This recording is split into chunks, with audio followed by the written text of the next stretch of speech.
여러분들 긴 명절 연휴 잘 보내셨습니까? 네.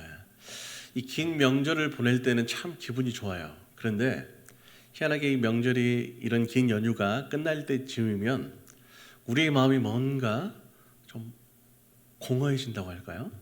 뭔가 휑하면서 쉴 때는 좋았는데 이제 또 생업에 복귀를 해야 되고 일상을 살아가야 한다라는 생각을 하게 되면 왠지 모르게 이 마음이 불편하고 불안합니다. 그래서 나도 모르게 한숨이 절로 나와요. 하면서 뭔가 특별한 일이 있는 것도 아닌데 말이죠.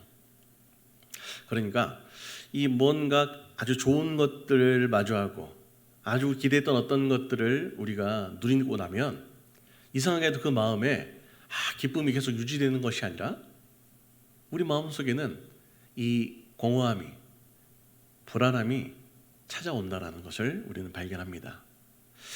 같은 맥락에서 여러분들 그 신앙생활도 한번 이렇게 지금 나는 어떤 마음을 하고 있는지 생각해 봤으면 좋겠습니다. 우리가 이 죄와 사망으로부터 어쩔 수 없는 죄인이었던 우리가 주님을 만나 주님을 믿게 되고 그로 인해 이제 우리는 영원한 생명을 허락받았습니다. 죄에서 사망에서부터 자유한 그런 생명을 얻게 됐고 뿐만 아니라 하나님의 자녀가 되어서 세상의 그 어떤 권세도 우리를 해할 수 없는 그런 존귀한 하나님의 자녀가 됐어요. 그리고 우리는 그 하나님과 동행하면서 그 하나님의 영광을 위해 하루하루를 살아가는 것, 그게 바로 저와 여러분과 같은 성도라고 할 수 있죠. 우리가 이 성도로서 세상을 살아가는 이 모든 것들을 신앙의 여정, 신앙생활이라고 하죠.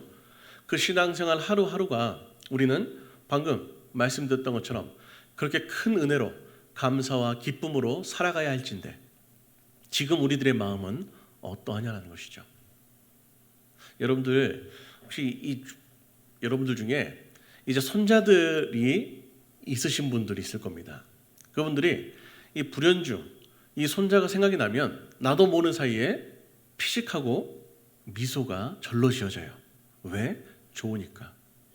그런데 여러분들이 하나님을 생각하고 우리의 신앙을 생각할 때 과연 그러한 모습으로 우리가 지금 세상을 살아가고 있냐라는 것을 물어본다면 사실 그렇다라고 자신 있게 말할 분들은 그렇게 많지 않은 것 같습니다. 언제부터인지는 모르지만 이 나의 기쁨은 점점 옅어져지고 예배 드리는 것이, 기도하는 것이 너무나 당연한 것이 되어서 습관대로조차 하는 것이 되었고 또 한편으로는 슬그머니 내가 하나님을 예배하지 않으면, 내가 기도하지 않으면 하나님의 심판이, 진노가 임할 것이기에 또 내가 심판받고 하나님의 징계를 받으면 안 되기 때문에 의무감에 쌓여서 이렇게 하나님을 예배하는 우리의 모습을 발견해요. 언제부터인지 모르겠지만 교회에 오는 것 자체가, 발걸음이, 교회에 오는 준비가, 교회를 생각하면 미소가 자연스럽게 지어지지 않은 우리를 발견한다는 것이죠. 왜 그럴까? 무엇이 문제일까? 그리고 또 한 가지, 그런 우리의 마음을 하나님은 모르실까? 아니죠, 여러분. 하나님 우리의 모든 것들을 감찰하시는 하나님이십니다. 하나님은 우리의 그 속마음을 분명히 알고 있어요. 하나님을 믿는다라고, 하나님을 사랑한다고, 하나님께 감사한다라고, 하나님의 은혜에 늘 고마워하는 우리의 마음 입술에 고백하지만 실제 우리의 마음이 어떠한지 하나님은 다 알고 계신다라는 사실이죠. 여러분들 자식을 키워봤잖아요. 자식들도 그래요. 애들이 가만 보면 이 소위 말하는 눈동자 굴리는 것만 봐도 뭔가 호흡하는 소리만 들어도 얘는 지금 무슨 생각하고 있구나, 지금 다른 생각을 하고 있구나, 우리는 다 알아요.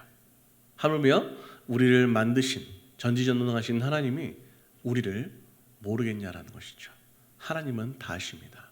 그 하나님이 그런 마음으로 신앙생활하고 있는 우리를 바라볼 때 마음이 어떠하겠습니까?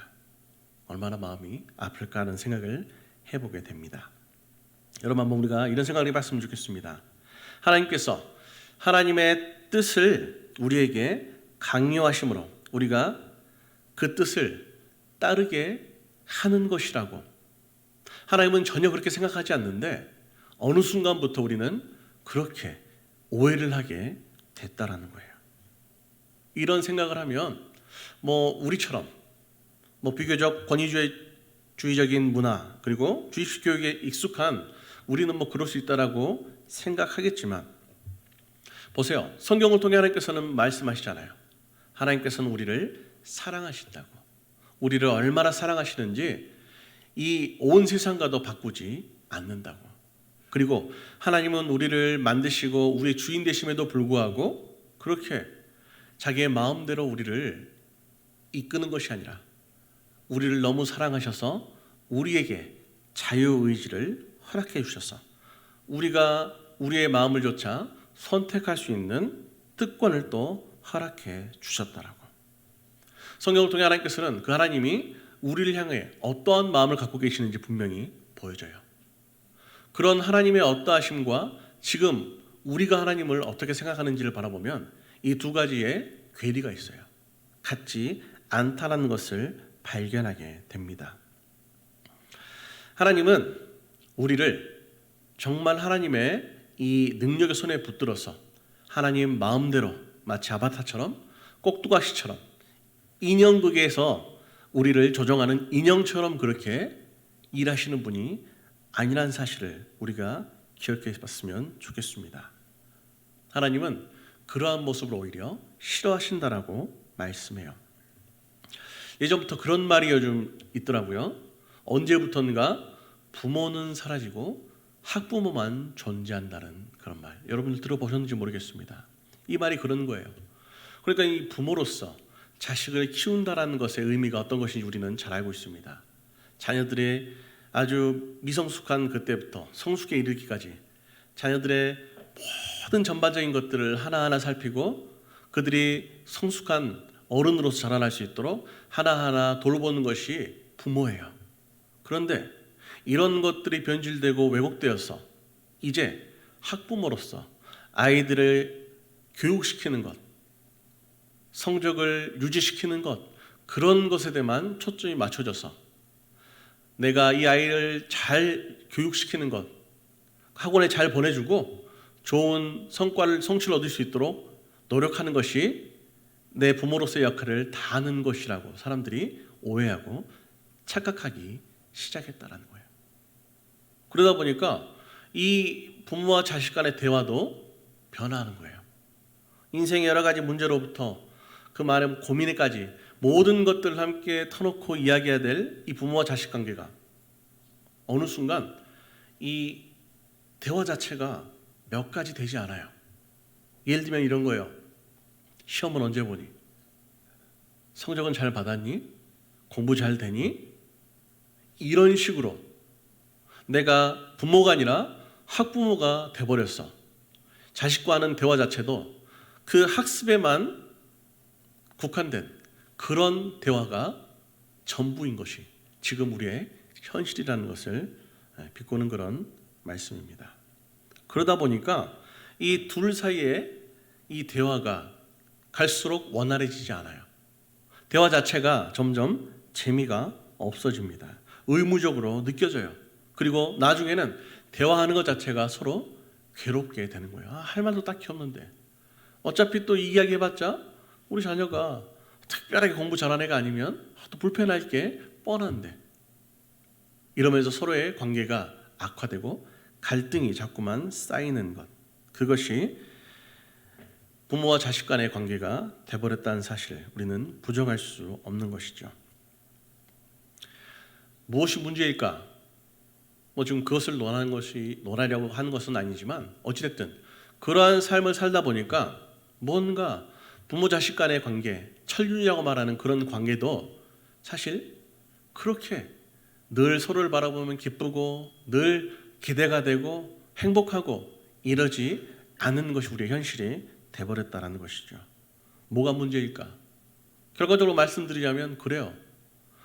부모와 자식이라는 관계 자체는 변하지 않았는데 우리가 부모에서 학부모가 됐다는 것, 곧 나로 인해 우리의 관계가 어렵게 됐다는 거예요. 그러다 보니까 내 스스로 내 삶을 괴롭게 만드는 그런 아이러니한 상황 가운데 우리가 빠지게 됐다라는 것이죠. 여러분, 하나님과 우리의 관계도 마찬가지가 아닐까 생각해 봅니다. 여러분들 생각해 보세요. 우리가 하나님을 믿는 이 믿음의 삶, 곧 이 신앙생활이 정말 힘들고 어려움만 있다면 이걸 누가 하겠습니까? 좋아할 사람이 누가 있겠어요? 아무리 하나님 앞에 구원을 받았다고 한들 나는 기쁨으로 신앙생활 해야지 하는 분들이 사실 얼마 되지 않을 것이라고 생각합니다. 그런데 우리는 이미 알고 있어요. 이 앞에서 말씀드렸다시피 하나님께서 우리를 어떻게 생각하시고 우리에게 어떠한 은혜를 베풀어 주셨고 그로 인해 우리는 어떠한 마음을 가져야 하는지 말이죠.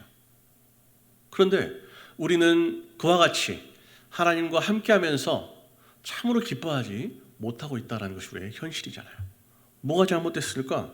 하나님이 잘못됐을까? 아니죠. 전적으로 우리의 잘못이라고 말할 수 있습니다. 왜냐하면 우리가 하나님을 오해하고 있기 때문이에요. 하나님의 뜻을 곡해하고 있기 때문입니다. 우리가 하나님의 역사하시는 방식을 착각하고 있기 때문이에요.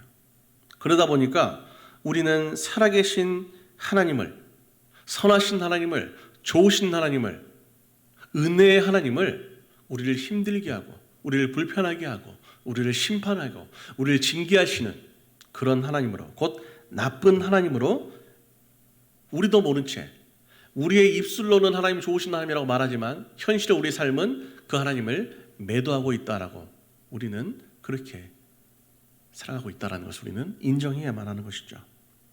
여러분들, 하나님이 좋으시다 선하다라는 말은 윤리적으로 도덕적으로 좋다라는 말씀이 아니에요. 하나님이 좋고 하나님이 선하시다라는 의미는 다른 것이 아니라 하나님께서는 우리를 위한 선하신 계획, 우리를 향한 좋은 의도와 좋은 계획을 가지고 계시다라는 것, 그리고 그것을 위해 일하신다는 사실, 우리 가운데 역사하시고 우리 가운데 계획하신 그 모든 것들을 정말 이루고자 지금도 일하시는 하나님이기 때문에 좋으신 하나님이라는 것을 우리는 기억해야 합니다. 여러분, 우리가 그런 의미에서 하나님을 좋으신 하나님이라고 우리는 고백할 수 있어야 하는 거예요. 그래서 오늘 본문 12절 말씀에 그렇기 때문에 성도들은 당연히 이 하나님의 말씀과 뜻에 항상 복종해야 한다라고 말씀하는 겁니다. 이 말씀은 창조주에 대한 어떤 절대적인 순종, 이것을 강요하는 것이 아니에요. 너희는 피조물이니까 내가 하는 말을 반드시 들어야 돼.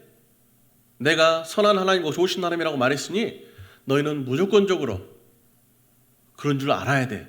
이렇게 강압적이고 폭력적으로 우리 가운데 강요하시는 것이 아니라 정말 하나님께서는 우리는 깨닫지 못하나 우리가 깨닫든 깨닫지 못하든 그것과 상관없이 한결같이 우리에게 좋은 것을 주시기 위해 하나님께서는 계획하시고 일하고 계시기에 그 하나님의 순종하는 것이 우리 편에도 너무나 좋은 것, 우리 편에도 너무 선한 것이라는 것을 우리 가운데 말씀해주고 있는 거죠. 13절 상반절에 너희 안에서 행하시는 이는 하나님이시다라고 말씀해요. 그러니까 하나님은 이 밖에서 우리가 누군가에게 명령하는 것처럼 밖에서 나를 그렇게 뒤흔드는 것이 아니라 내 속에 우리 안에서 행하시는 분이라고 말씀을 하는 거예요. 여러분들, 그것이 바로 하나님께서, 우리 주님께서 성령님을 우리 가운데, 그것도 내 옆이 아니라 내 속에, 우리 마음 속에, 우리 마음의 좌소에 주신 이유 중에 하나이기도 하는 거예요. 그러니까 하나님이 일하시는 방식은 그런 거예요. 명령하듯이 그런 것이 아니라 내 마음속에 자꾸만 이 좋은 생각, 나를 위한 선한 생각을 자꾸만 끊임없이 말씀해 주세요. 이게 좋지 않을까? 이게 좋을 것 같은데? 이게 더 나을 것 같은데? 우리를 자꾸만 설득시키는 그 하나님. 그리고 그 성령님을 통해서 하시는 일이 13절의 하반절 말씀에 기록되어 있는 자기의 기쁘신 뜻을 위하여 너희에게 소원을 두고 행하게 하시는 것이라고 분명하게 말씀을 하는 것이죠. 여러분들, 이것을 우리가 오해하지 말아야 됩니다. 이 모든 일이 하나님에게만 기쁘시다라는 뜻이 아니에요. 우리는 상관없고 그냥 하나님만 기쁘시 일이구나, 이런 게 아니라는 것이죠. 이 말은 하나님에게만 기쁘다라는 것이 아니라 하나님에게 기쁘신 뜻은 우리에게도 기쁜 뜻이 될 수밖에 없다라는 것을 의미해요. 하나님은 우리에게 소원을 두고 행하신다라고 말씀합니다. 그렇게 중요한 것은 우리가 참으로 기뻐할 수 있고 하나님과 함께 기뻐할 수 있는 그 일, 결국에는 우리가 하나님의 뜻을 온전하게 깨닫고 그 하나님의 뜻을 이루는 것이 중요하다라는 것을 이 말씀을 통해 우리 가운데 깨닫게 해주시는 것이죠. 하나님의 뜻을 어떻게 알 수 있을까? 먼저는 하나님의 뜻은 성경을 통해 알 수 있습니다. 곧 말씀을 통해 알 수 있는 것. 그리고 또 한 가지, 우리 안에 솟아나는 소원을 통해 하나님께서는 발견하게 하신다라고 말씀을 해요. 그러니까 하나님께서는 말씀을 통해 하나님께서 원하시는 뜻이 무엇이냐, 너희가 기뻐할 수 있는 뜻이 무엇이냐를 분명하게 깨닫게 해주시고, 동시에 우리 마음속에 일어나는 어떤 열망, 소원을 가지고 그것을 이루기도 하신다라고 말씀해요. 그것을 온전하게 이해하기 위해서 우리가 한 가지 생각해 볼 것이 있어요. 예를 들면 이런 겁니다. 어떠한 사람이 그렇구나, 하나님이 나도 기뻐하고 하나님도 기뻐하실 그 놀라운 뜻을 내 마음속의 소원으로 내가 하고자 하는 어떤 내 속에 일어나는 강렬한 열망을 통해서 이루어주신다라고 목사님이 말씀하셨지, 성경에 말씀 그렇게 기록됐다고 했지, 그래, 그런 생각을 가지고 있었어요. 그러던 와중에 어떠한 성도님의 마음속에 불현듯 그런 생각이 들었다라는 거예요. 예를 들었습니다. 갑자기 내 마음속에 강렬하게 이 흡연하고자 하는 열의가, 그 소원이 마음속에 일어났던 거예요.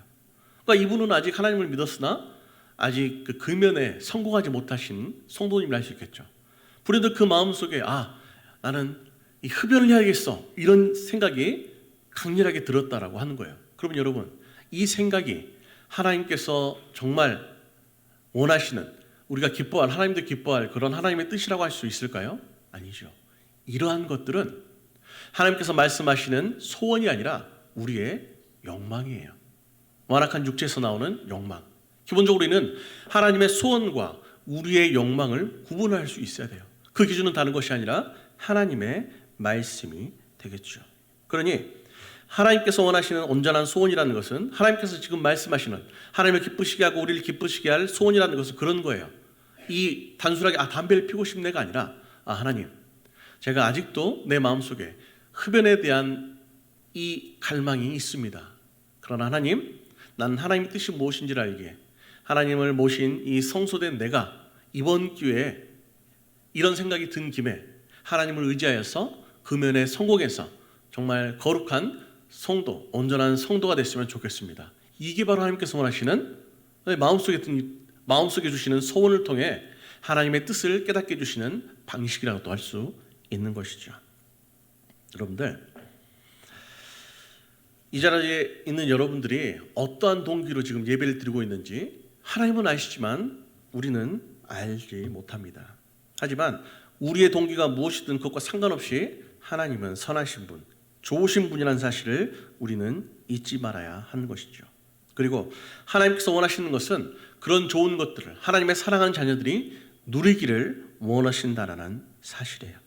그것을 위해서 우리에게 필요한 것은 하나님의 뜻뿐만이 아니라 하나님에 대한 믿음과 나의 진실함이 있어야 하는 것이죠.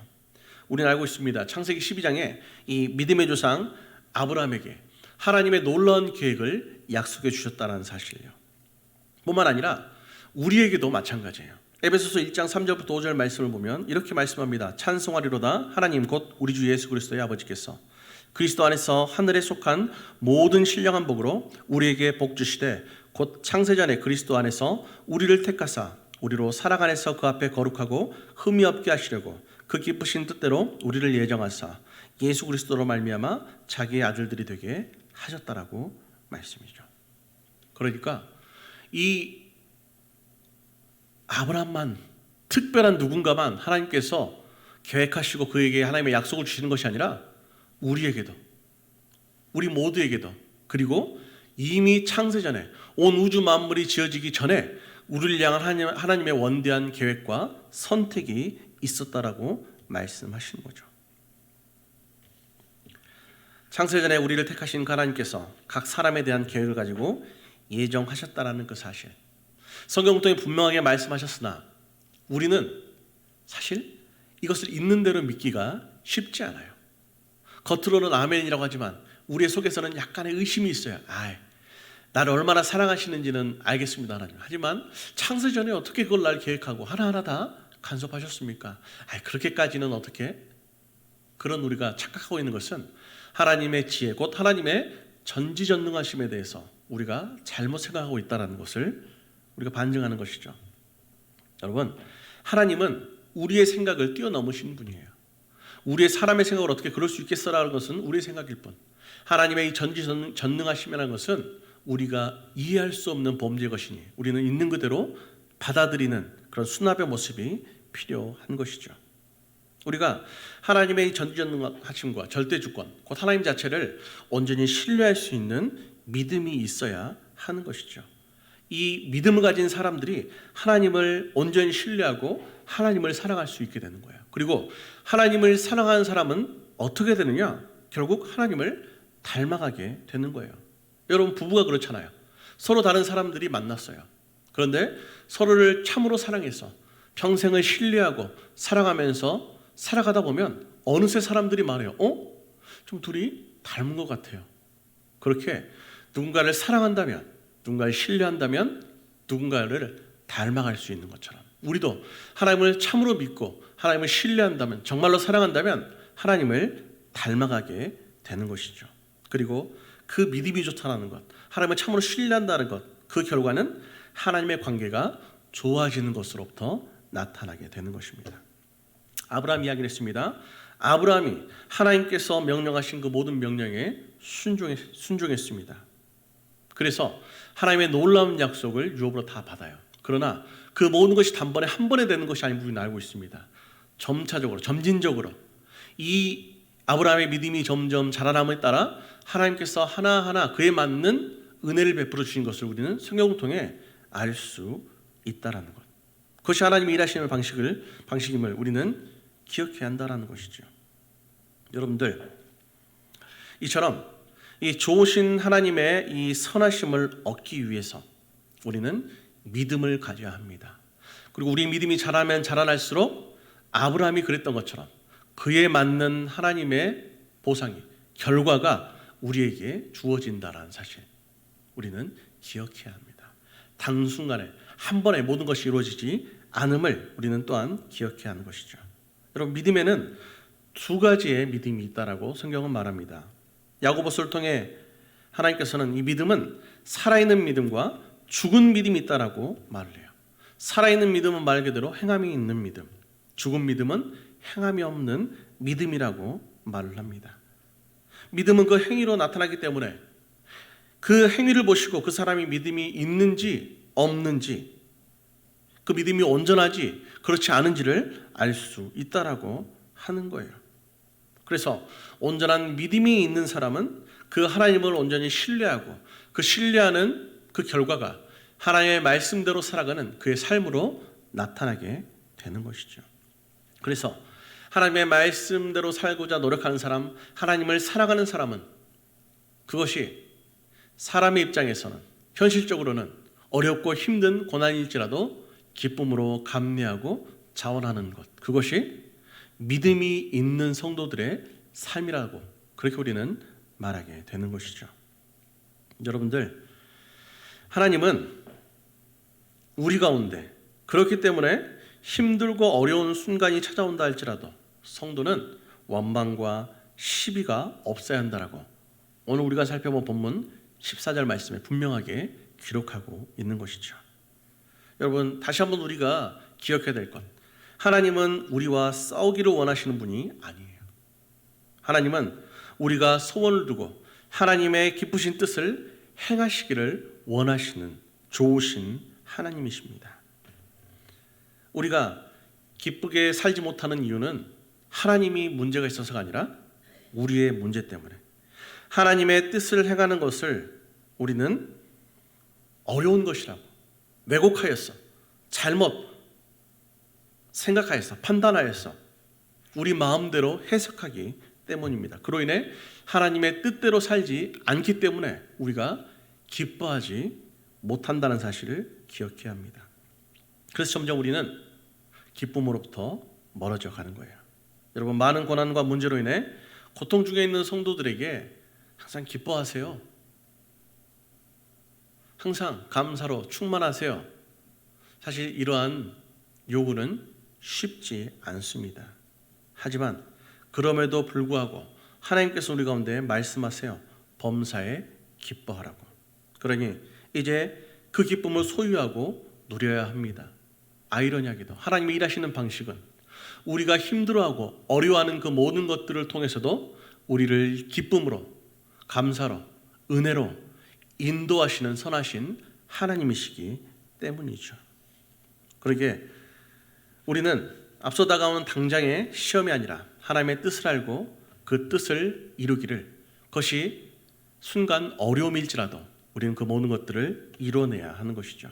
그것이 하나님께 의롭다 칭함을 받아 이미 의로운 존재가 되었으나 현실적으로는 의로운 존재가 되기 위해 지금도 여전히 우리 가운데 주어진 모든 현실의 그 시험 앞에 하나하나 내 믿음을 증거해 나가며 통과하며 살아가는 우리에게 주어진 가장 중요한 사실임을 여러분들 기억하시길 바랍니다. 여러분들, 그렇군. 우리가 참으로 기쁜 삶을 살기 위해서, 온전한 믿음 생활을 하기 위해서 이것이 가장 중요함을 기억해야 합니다. 하나님은 선하신 하나님이시지. 하나님만이 혼자 선하시고 기쁘신 게 아니라 나를 기뻐하게 하고 나를 선하게 만드시는 그 하나님의 모든 계획, 하나님의 의도, 그것을 이루는 하나님의 열심, 이 모든 것들이 나의 연약함과 부족함에 그것이 기쁨으로 보이지 않더라도 결과적으로는 기쁨으로 인도한 사실을 우리가 인정하는 그 믿음, 그리고 어떠한 고난과 시련이 있을지라도 그것을 위해 수고하고 헌신하는 삶의 자세, 이것이 있을 때 우리가 참으로 기쁨에 겨워 하나님 온전히 신앙생활할 수 있는 참된 성도가 된다는 사실을 여러분들 기억하시기 바랍니다. 뿐만 아니라 오늘 우리는 새생명 축제에 또 기간으로 나갑니다. 오늘 영상에서 하나님 말씀하셨습니다. 하나님의 뜻은, 하나님의 기뻐하시는 뜻은 우리만이 아니라 다른 모든 아직 하나님을 알지 못하는 사람들도 구원으로 인도하는 것이 하나님의 뜻이라고. 그렇다면 결국에는 이것이 하나님만 기뻐하시는 뜻이 아니라 우리에게도 기쁨이 되는 뜻이라는 것을 알고 이 새생명 축제에도 여러분 귀하게 참여하여서 방관자가 아니라 내가 주인공이 되는 여러분 됐으면 좋겠습니다. 사랑하는 성도 여러분, 성도로서 가장 중요한 것은 하나님의 이 온전한 뜻을 바로 알고 그 뜻을 기쁨으로 이루는 삶이라는 것을, 그리고 나도 이런저런 많은 문제로 바쁘고 내 삶에 집중하는 것도 빠듯하지만 그럼에도 불구하고 하나님의 뜻이 어디에 있는지를 날마다 묻고 그 뜻을 내 마음에 새겨 나의 뜻으로 만들어 살아가는 것, 그것임을 잊지 마시고 저 여러분들이 비록 지금은 연약하지만 하루하루에 참된 성도로서의 삶을 하루하루 녹여내서 결국에는 하나님의 꿈을 이루는, 우리도 하나님의 기쁨에 동참하는 그 모든 일의 축복의 통로로 살아가시기를 주님의 이름으로 간절히 축원합니다.